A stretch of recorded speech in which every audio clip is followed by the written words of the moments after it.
Salut à tous. 3 mots. C'est tout ce qu'il a fallu. 3 mots venus de l'homme le plus puissant de la planète. Prononcés non pas dans une salle sécurisée réservée au briefing classifié, non pas par le biais d'un canal diplomatique discret, non pas dans le langage prudent et mesuré d'une déclaration préparée sur la sécurité nationale, mais de la manière dont ce président a toujours choisi de communiquer ce qui compte le plus pour lui, directement, publiquement, sans le filtre des conseillers, ni le coussin des précautions diplomatiques. 3 mots, je m'en fiche. Un journaliste a demandé si l'administration était préoccupée par l'effondrement des négociations menées par le canal pakistanais, si la rupture à Islamabad signifiait que la fenêtre d'une résolution diplomatique était en train de se refermer, si les 39 000 milliards de dollars de dette américaine, une base dans l'océan Indien qui venait d'absorber des missiles balistiques iraniens et une économie mondiale en train de saigner sous l'effet d'un pétrole au-dessus de 130 dollars, créer un sentiment d'urgence à la Maison-Blanche en faveur d'un accord. Le président a regardé la caméra et a dit « je m'en fiche ». La salle s'est figée. Les marchés ont bougé avant même que la phrase soit terminée. Et à Téhéran, dans un bâtiment que le corps des gardiens de la révolution islamique, l'IRGC, utilise pour ses sessions de planification stratégique et qu'aucun service de renseignement occidental n'a jamais réussi à pénétrer. Une décision a été prise dans les 4 heures qui ont suivi ces 3 mots, une décision qu'il faudra le reste de cette vidéo pour expliquer entièrement. Washington a lancé 3 mots comme s'il s'agissait d'une posture. Téhéran y a entendu une invitation ouverte à envoyer la facture. Quand on comprend quelle a été cette décision, pourquoi ces 3 mots l'ont produite, et ce qu'elle signifie pour chaque économie, chaque alliance et chaque hypothèse sur la manière dont ce conflit peut se terminer, on comprend pourquoi 3 mots prononcés par un seul homme en un seul après-midi ont mis en mouvement une séquence d'événements à laquelle le monde n'était pas préparé et à laquelle personne, pour l'instant, n'a de réponse claire. Ce qui va suivre est la déclaration la plus lourde de conséquences prononcées dans ce conflit, et toutes ces implications ne sont couvertes nulle part. C'est le moment vers lequel tout l'arc de ce conflit était en train de converger. Et ce qui se passera dans les 10 prochains jours déterminera si l'histoire appellera cela le début d'un règlement ou le début de quelque chose qui fera paraître tous les chapitres précédents de ce conflit comme un simple prologue. Il faut commencer par le contexte qui rend ces 3 mots si lourds de conséquences. Car je m'en fiche signifie quelque chose de complètement différent à ce moment précis de ce conflit de ce que cela aurait signifié à n'importe quel moment précédent. Il y a 2 mois, avant le retrait de 13 bases, avant le barrage de sous-munitions sur Tel Aviv, avant que des missiles balistiques iraniens ne traversent 3000 milles d'océan à découvert pour frapper Diego Garcia, avant que le pétrole ne dépasse 130 dollars et ne s'y maintienne, avant que le canal pakistanais ne devienne le seul fil diplomatique réaliste reliant les parties à un cadre de sortie du conflit, je m'en fiche aurait été interprété comme une posture stratégique, la position d'ouverture d'un négociateur affichant sang-froid et levier. Les marchés auraient haussé les épaules, les alliés auraient publié des déclarations prudentes, les analystes iraniens auraient classé cela comme du bruit dans le signal, mais c'était il y a 2 mois. Le monde qui existait il y a 2 mois n'est pas le monde qui existe ce matin. Et dans le monde qui existe ce matin, je m'en fiche n'est pas une posture. C'est une donnée que chaque gouvernement, chaque marché, chaque planificateur stratégique et chaque décideur iranien a lu avec le plus grand sérieux dans les 4 heures, séparant la conférence de presse de la décision prise dans ce bâtiment de l'IRGC à Téhéran. Ce qui rend ces mots si lourds de conséquences, c'est pas ce qu'ils disent de la détermination américaine. C'est ce qu'ils disent du calcul américain, de la question de savoir si le président des États-Unis a correctement compris la situation stratégique dans laquelle il opère et de savoir si l'écart entre cette compréhension et la réalité que voit simultanément l'Iran, la Chine, les États du Golfe et les marchés financiers mondiaux, est un écart que les 10 prochains jours peuvent encore supporter sans se briser. Il faut commencer par les marchés, parce que la réaction des marchés, dans les heures qui suivent une déclaration qui modifie le paysage diplomatique, est l'évaluation stratégique la plus honnête et la plus immédiate qui existe. Le pétrole est monté au-dessus de 140 $ pour la première fois depuis le choc mondial d'approvisionnement de 2008. Non pas parce que le détroit d'Ormuz s'est de nouveau physiquement refermé dans les 4 heures qui ont suivi la conférence de presse, mais parce que les marchés intégraient encore une probabilité, certes faible, d'une résolution diplomatique, l'émergence d'un cadre issu du canal pakistanais qui réduirait progressivement la température du conflit et permettrait au marché de l'énergie de recommencer à se diriger vers quelque chose ressemblant à la normale. Ces 3 mots ont éliminé cette probabilité du calcul. Quand je m'en fiche d'un accord devient la position affichée de la partie dont la puissance militaire et économique constitue la principale contrainte pesant sur l'escalade iranienne, la probabilité d'un cadre à court terme ne baisse pas, elle chute vers 0. Et quand la probabilité d'un cadre à court terme chute vers 0, la prime de risque intégrée dans les prix du pétrole n'a plus qu'une direction possible, la hausse. Un pétrole à 140 $ n'est pas seulement un chiffre économique. C'est un seuil au-delà duquel les conséquences en cascade pour l'économie mondiale passent du grave au potentiellement déstabilisateur à un rythme qui dépasse la capacité des réponses politiques à les contenir.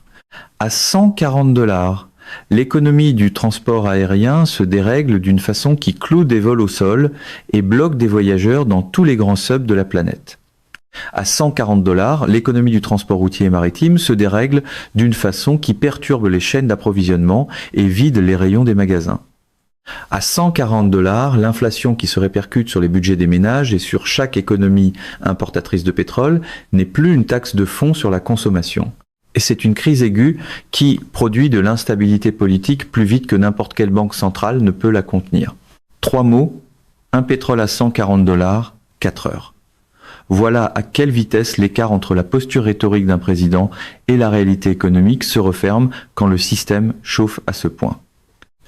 Le marché de l'assurance pour le transit maritime dans le détroit d'Ormuz est l'indicateur le plus sensible du risque de conflit dans le golfe Persique, plus sensible que n'importe quelle déclaration gouvernementale, n'importe quelle annonce militaire ou n'importe quel communiqué diplomatique. Dans les heures qui ont suivi la conférence de presse, des assureurs qui venaient tout juste de recommencer à proposer une couverture après l'accord négocié par le Pakistan ont retiré leurs offres de la table, non pas parce que le détroit était physiquement bloqué, mais parce que la trajectoire de l'escalade avait dépassé les limites des modèles mathématiques utilisés pour tarifer le risque. Quand les modèles échouent, l'assurance disparaît.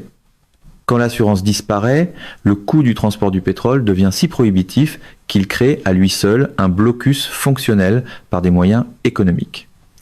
Une contraction dictée par les marchés produit exactement le même effet sur votre station-service locale et sur vos factures de chauffage qu'un blocus naval physique.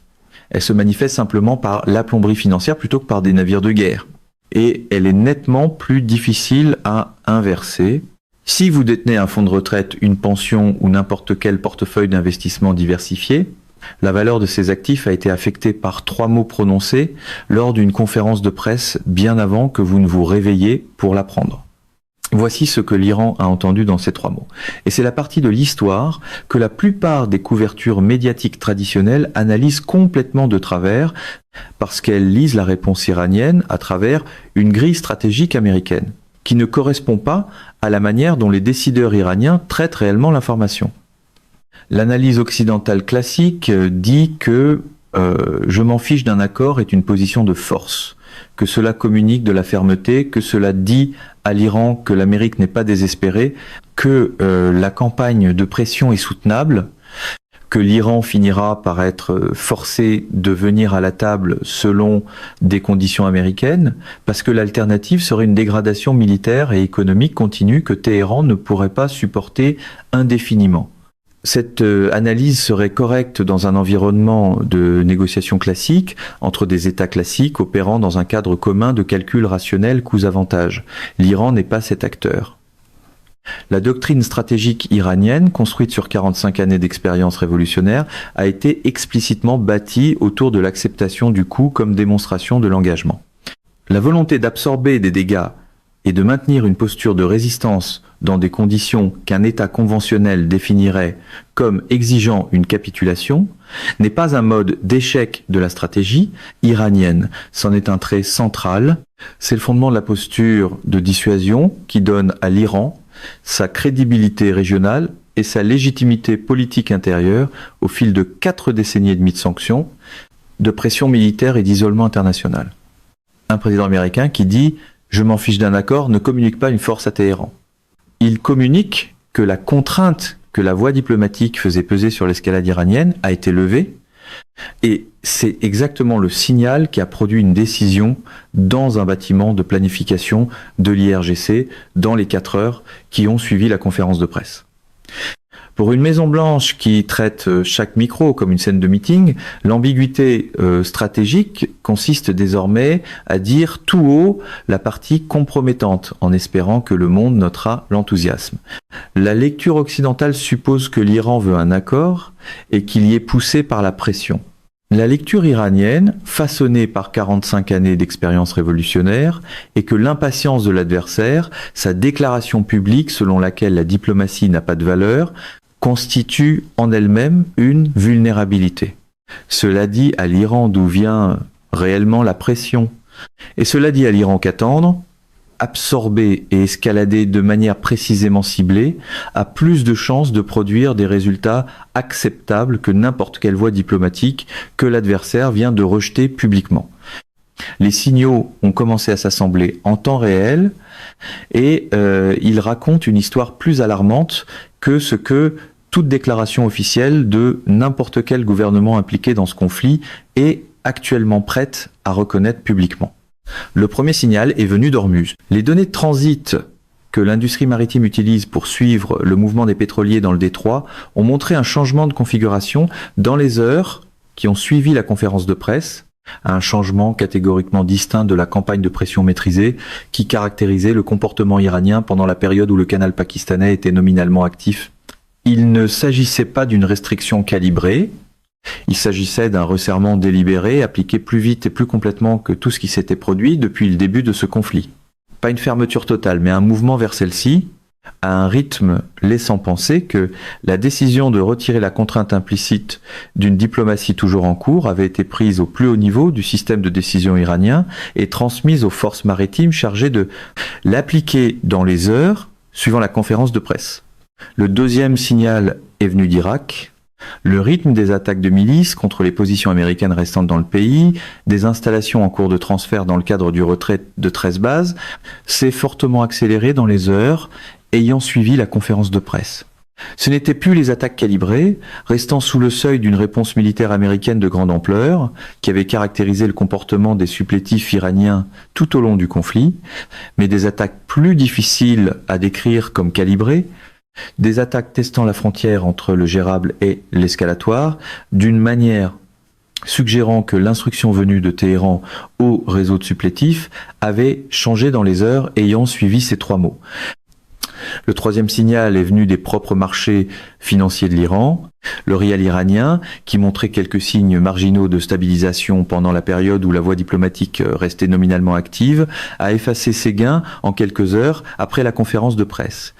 Non pas parce que je m'en fiche affecte directement les marchés de change iraniens, mais parce que le système financier iranien, comme tous les autres systèmes financiers, lit le même signal que tous les autres marchés. La fenêtre diplomatique est fermée, la voie de l'escalade est ouverte, et les coûts de cette voie vont retomber sur l'économie intérieure iranienne d'une manière que le gouvernement se prépare désormais à gérer sans aucune possibilité de soulagement par un cadre négocié. 3 signaux, 4 heures, tous pointant dans la même direction. Quand le président dit « je m'en fiche d'un accord », il dit en pratique que l'Amérique est prête à soutenir le rythme opérationnel actuel de l'engagement militaire dans la région aussi longtemps que l'exigera la campagne de pression, que le coût de la poursuite des opérations est acceptable, que le fardeau économique et budgétaire d'un conflit prolongé sans résolution diplomatique reste dans les limites de ce que la capacité stratégique américaine peut gérer. Soit cette affirmation est vraie, soit elle ne l'est pas. Et la réponse ne se trouve pas dans la salle de briefing de la Maison-Blanche. Elle se trouve sur le marché du Trésor, dans le rendement des obligations d'État américaines à 10 ans, dans l'indice du dollar, dans la demande des détenteurs étrangers pour les titres qui financent l'écart entre ce que l'Amérique dépense et ce qu'elle encaisse. Et ces chiffres, dans les heures qui ont suivi la conférence de presse, ne racontaient pas une histoire compatible avec l'idée que je m'en fiche soit une position soutenable. Le rendement du Treasury à 10 ans a évolué d'une manière reflétant un marché en train de calculer le coût d'un conflit prolongé sans résolution diplomatique, venant s'ajouter à une dette de 39 000 milliards de dollars qui génère déjà à elle seule environ 1000 milliards de dollars d'intérêts par an. Quand le coût budgétaire d'opérations militaires soutenues se superpose à cette base, les chiffres se composent d'une manière qui n'a aucune issue agréable.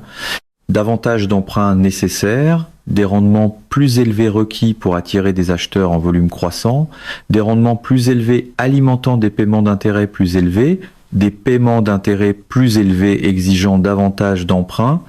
La boucle se renforce elle-même et s'accélère elle-même.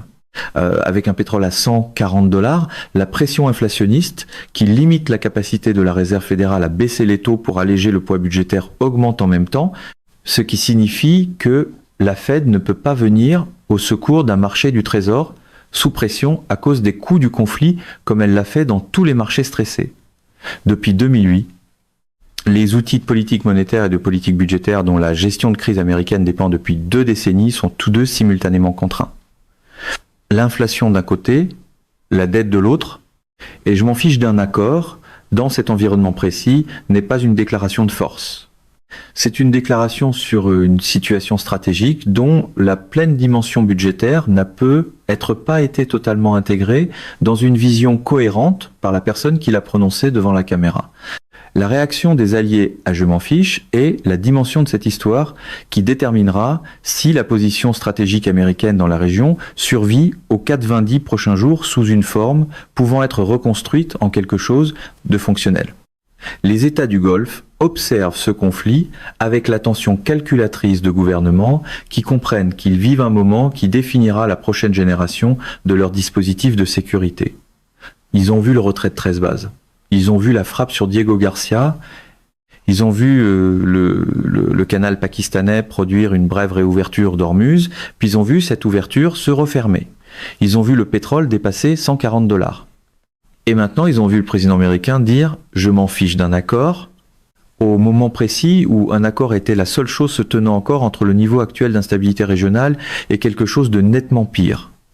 Les communications privées, en provenance de Riyad et d'Abu Dhabi, dans les heures qui ont suivi la conférence de presse, ne sont pas les déclarations publiques d'alliés fidèles qui maintiennent leurs engagements. Ce sont les communications de gouvernement qui accélèrent rapidement un processus de couverture déjà engagé discrètement depuis des mois.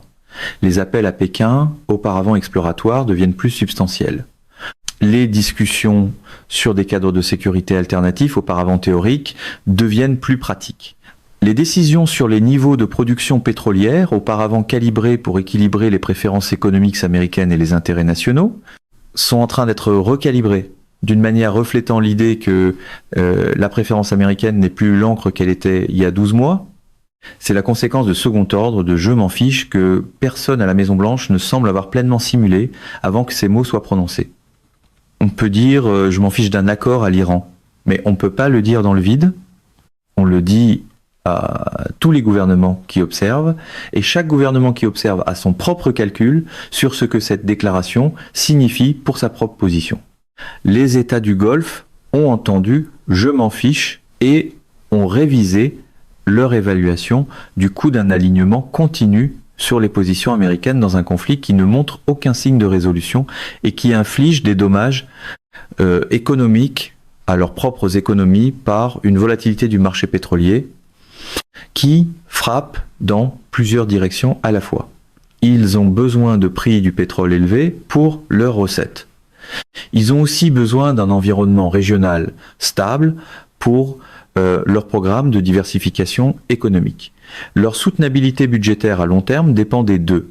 Un conflit prolongé sans cadre diplomatique menace les deux en même temps et je m'en fiche d'un accord revient pour un président américain à leur dire que leur préférence pour une résolution diplomatique n'entre pas dans son calcul.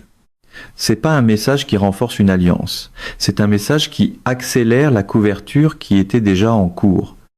Quand les alliés commencent à se couvrir plus vite que la salle de briefing ne peut habiller le récit, le slogan cesse d'être une stratégie et commence à ressembler à une mission de conseil impayée pour Pékin.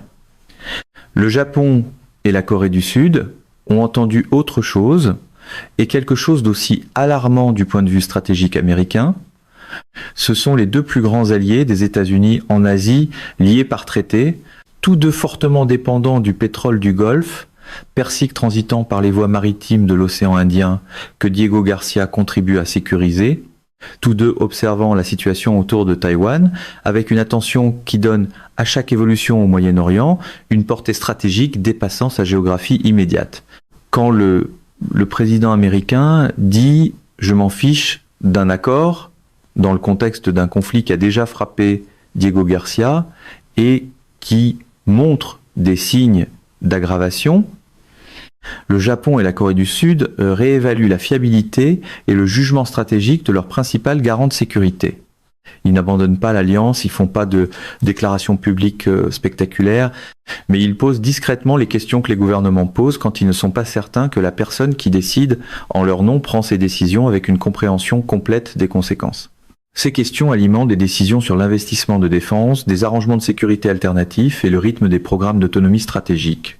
Et ces décisions s'accumulent silencieusement pendant des années d'une manière plus difficile à inverser que n'importe quel revers militaire. Il faut surveiller le rendement du trésor au cours des 72 prochaines heures. C'est l'indicateur le plus fiable pour savoir si la contrainte budgétaire passe de l'arrière-plan au premier plan dans la prise de décision américaine. Quand les rendements du trésor évoluent d'une façon suggérant que la demande étrangère pour la dette américaine s'affaiblit, le coût de « je m'en fiche » devient visible dans des chiffres que même la posture rhétorique la plus assurée ne peut pas ignorer. Il faut surveiller les décisions de production pétrolière des États du Golfe. Si Riyad et Abu Dhabi commencent à faire des choix de production qui s'écartent des préférences américaines d'une manière aggravant la pression sur les prix du pétrole au lieu de l'alléger, cela signalera que l'architecture d'alliance dont dépend la stratégie américaine au Moyen-Orient se délite plus vite que ne le laissent entendre les positions publiques de ces gouvernements. Il faut surveiller le Pakistan. Islamabad a tout intérêt à reconstruire un cadre diplomatique qui lui a offert son plus grand moment d'importance internationale depuis une génération.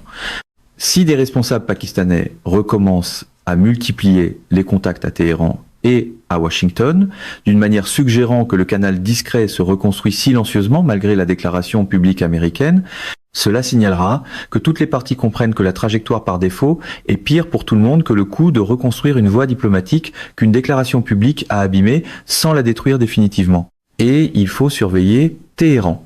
Il faut regarder ce que le guide suprême décide de faire de l'autorité d'escalade que je m'en fiche lui a, en pratique, remise parce que la décision iranienne prise dans les 4 heures qui ont suivi la conférence de presse n'était pas la décision iranienne finale. C'était le premier mouvement d'une séquence de réponses dont les mouvements suivants sont déterminés en temps réel par le même calcul qui guide la stratégie iranienne depuis 45 ans. Quelle action, à quel moment, à quel coût produit l'effet stratégique maximal au regard des contraintes démontrées par l'adversaire ? Je m'en fiche a dit à l'Iran que la contrainte diplomatique sur l'escalade avait été retirée par l'adversaire lui-même. Le resserrement à Hormuz dit ce que l'Iran a décidé de faire d'abord avec cette information. Ce qu'il décidera de faire, ensuite, dépendra de la manière dont ce premier mouvement produira ses effets.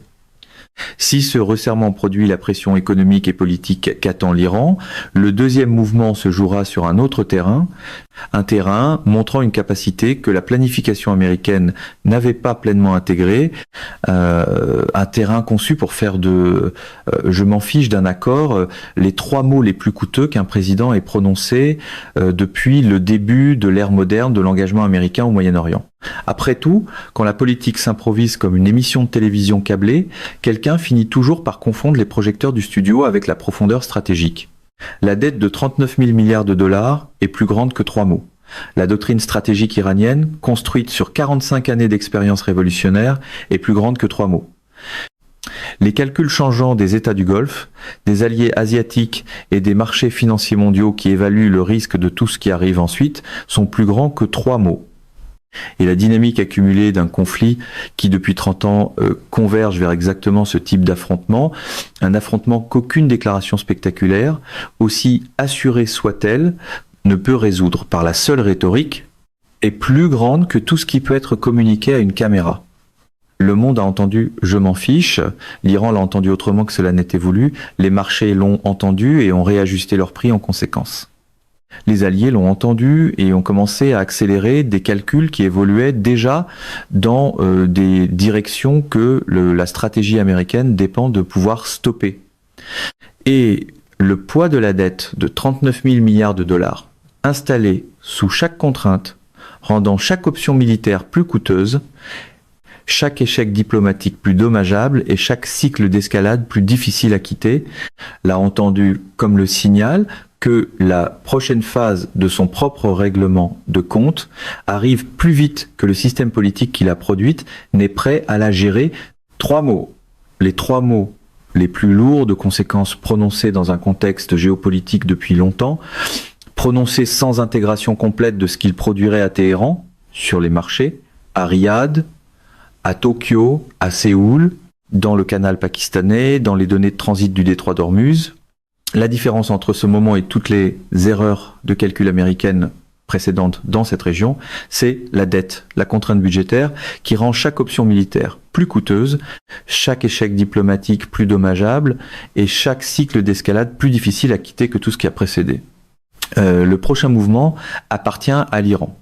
Et d'après 4 heures d'observation de ce que je m'en fiche a produit, ce prochain mouvement est déjà en cours.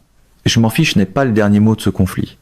C'est le mot qui a rendu le dernier mot nettement plus difficile à prononcer et nettement plus coûteux à atteindre. Mesdames et messieurs, notre émission d'aujourd'hui s'arrête ici. Nous vous invitons à partager votre avis personnel dans la section des commentaires ci-dessous. Plume Pratique vous salue et vous donne rendez-vous très bientôt.